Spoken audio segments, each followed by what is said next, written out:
ચાલો મિત્રો, આજે આપણે એના નિયમ વિશે માહિતી મેળવી. બરોબર છે? એના નિયમ છે આટલા છે. પેલા કુલ માત્ર ખાલી 4 જ છે. પેલું મેં તમને બ્રિટિશ ઇંગ્લિશ વિશે માહિતી આપી, પછી છે લેટિન ઇંગ્લિશ, ફ્રાન્સ ઇંગ્લિશ, એના આલ્ફાબેટ કીધા. જો એ તમે પૂરેપૂરા સમજ્યા હોય તો પછી એની પછી આ બહારથી આવેલા શબ્દો હતા.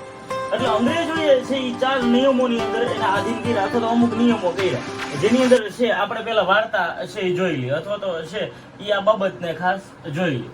અ, આ, એ અને ઓ આટલા જ આપણે કેવું હોય અને કાયની ક અને આનો આ અને રસવાય ઈ અને દીર્ઘાય ઈ અને રસવા વાળું ઉ અને દીર્ઘાવ વાળું ઉ, આવું બધું આપણે બોલી છે.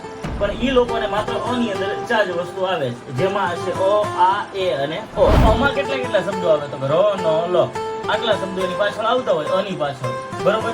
એટલે છે ઈ અનો ઉચ્ચાર થાય. આનો ઉચ્ચાર ક્યાં થાય? ર અને સ પાછળ આવતો હોય તો આનો ઉચ્ચાર થાય. એનો ઉચ્ચાર ક્યાં થાય? ઈ, આઈ અને વાય આવતો હોય તો એનો ઉચ્ચાર થાય. ઓનો ઉચ્ચાર ક્યાં થાય? તો કે લ્યો, યો અને હુ આવતો હોય તો અનો ઉચ્ચાર થાય. હવે ખાસ એક સમજી, આપણે સ્પેલિંગ છે ઘણી બધી જગ્યાએ જાતના જોયા હોય. ઘણી વખત એવા સ્પેલિંગ બોલતા હોય કે આપણને ખબર ન પડે કે આનો સ્પેલિંગ કઈ રીતના થાય, અથવા તો ક્યાંક સ્પેલિંગ લખેલો હોય તો આપણને ખબર ન પડે કે આને કઈ રીતના બોલવું. તો અંગ્રેજોએ ઠંડા મગજે એક વસ્તુ સમજવાની કોશિશ કરો કે એને જેટલા દેશોમાંથી સ્પેલિંગ લીધા હતા, ઉચ્ચાર લીધા હતા, જેટલા દેશમાંથી છે એ બાબતે એને ઉપાડી હતી, તો એને નિયમો બનાવ્યા. કેમ કે એના છોકરાને સમજાય એ હાટું તો જોઈ ને. તો એ જ્યાં આવતો તો એના કુલ ટોટલ 4 છે એ આવે છે. તો પેલો નિયમને હું ઘડીક સ્કીપ કરું છું, પેલા બીજો નિયમ લઈ લો કે એ પછી ર અને સ આવતો તો એને છે આ ઉચ્ચાર થાય છે. બરોબર? દાખલા તરીકે car, jar, shark, dark, cast, fast, task અને માસ્ક. તો પેલું હવે તમારે શું કરવાનું છે તો કે કોઈ પણ એક સ્પેલિંગ ઉપાડવાનું, એટલે કે એ લખવાનું.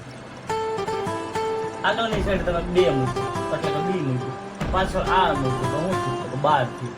હવે અહીંયા એ, બરોબર, પાછળની સાઈડ શું આવે છે? આર આવે છે, એટલે એ આર તો પાકું જ છે.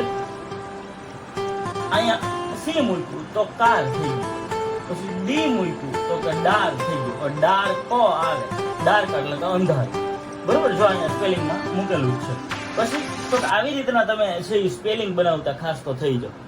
એટલે તમને સ્પેલિંગ બનાવતા આવડી ગયું, એના આધીન તમને આ નિયમ પણ સમજાય છે. એવી જ રીતના હજી આપણે જોઈ, દાખલા તરીકે શું આવે? એસ ટી આગળ એ, તો કે હવે અહીંયા બી મૂકું તો શું થઈ ગયું? બેસ્ટ થઈ ગયું. અહીંયા એ નિયમમાં પાકું હતું, એસ ટી પાકું હતું, સી મૂકું એટલે કાસ્ટ થઈ ગયું. બરોબર? તો આવી રીતના તમે એના પણ સ્પેલિંગ બનાવતા જાઓ અને જોઈએ તો એવી જ રીતના છે હજી એસ કે મૂકીએ આપણે, એટલે કે એસ કે આગળ એ પાકું હતું.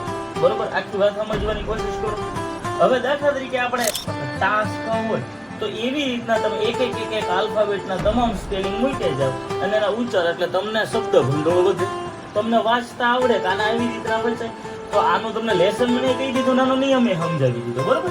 કે જ્યાં પણ આવી રીતના આવતું હોય તો તમારે યાદ એવું રાખવાનું, એ પછી ર અને સ આવે, કાં તો ર આવે ને કાં સ આવે, એટલે એને આ વચાય. નિયમ મગજ મળી ગયું. એની પછી એ ક્યાં બોલાય છે, ક્યાં અને ક્યારે બોલાય છે, તો કે 2 વ્યંજનની વચ્ચે એ આવતું, તો કે મોસ્ટ ઇમ્પોર્ટન્ટ નિયમ. હવે આગળની સાઈડ તમે એ, હવે અહીં બી મૂક્યું. બરોબર? હવે અહીંયા તમે સી મૂક્યું તો બેક થયું, તો કે બી એ સી કે બેક. તો કે હાલો આ સ્પેલિંગ પકડાવો.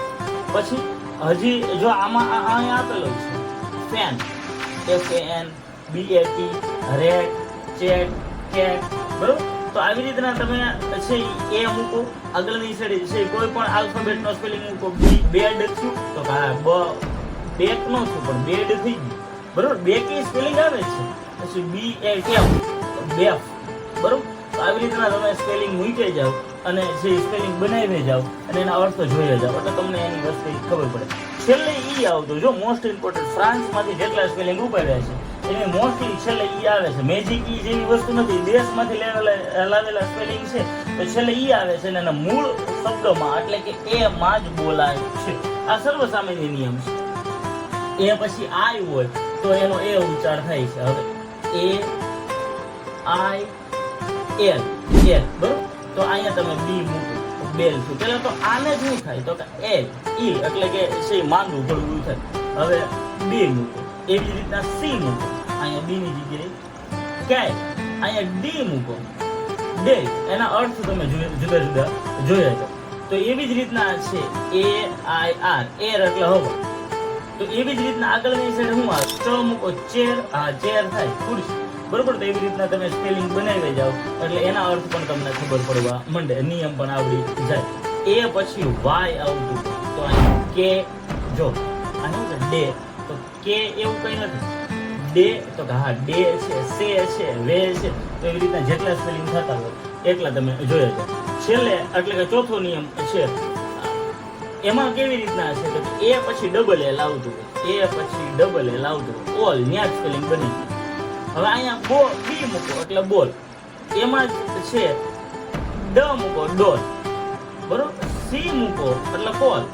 તો આમ ઓન ધ સ્પોટ સ્પેલિંગ બનવા માંડે છે. એટલે આના નિયમો પણ એવી રીતના થાય છે. એ પછી ડબલ્યુ, એ પછી યુ આવે અને કા ડબલ્યુ આવે, બરોબર. તો આપણે છે એ ડબલ્યુ ને પેલા જોઈશું. તો છે એસ મૂકો, સો, રો, લો, એવી જ રીતના આના નિયમો તમે જોઈ જાઓ. અને આ 4 નિયમો તમે સમજાઈ ગયા તો પછી જેટલા પણ સ્પેલિંગ આવતા હોય એટલે કે છેલ્લે એફ આવતો હોય, બરોબર, ને એની પછી કોઈ પણ આર આવતો હોય, એલ આવતો હોય, એન આવતો હોય, એમ આવતો હોય, કોઈ પણ વ્યંજન આવતું હોય તો એને અ બોલાય છે, બરોબર. આવી રીતના આ આપણે એનો નિયમ આજે સમજ્યો. Thank you very much.